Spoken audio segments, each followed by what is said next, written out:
తెలంగాణలో పెట్టుబడులకు ప్రభుత్వం రెడ్ కార్పెట్ స్వాగతం పలుకుతుందని సీఎం రేవంత్ రెడ్డి తెలిపారు.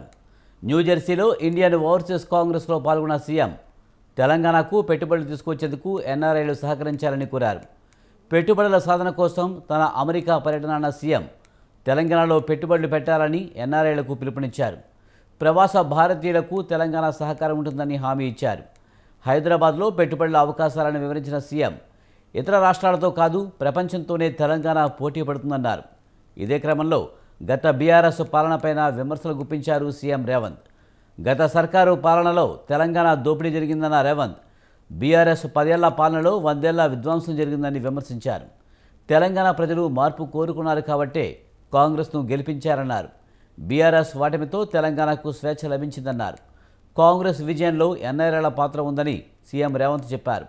ఈసారి అసెంబ్లీ సమావేశాలు సజావుగా జరగాలన్న సీఎం చర్చల్లో పాల్గొనకుండా బీఆర్ఎస్ తప్పించుకునే ప్రయత్నం చేస్తుందన్నారు. మరోవైపు సీఎం రేవంత్ 3వ రోజు పలువురు పారిశ్రామికవేత్తలతో భేటీ కానున్నారు. న్యూయార్క్లోని కార్నిజెంట్ సీఈఓతో భేటీ కానున్నారు. టీబీసీ, కార్నింగ్, జోయిటస్ సంస్థల ప్రతినిధులతో సమావేశమవుతారు. ఇతర సంస్థలతోనూ భేటీ అయ్యి రాష్ట్రంలో పెట్టుబడుల అవకాశాలను వివరించనున్నారు.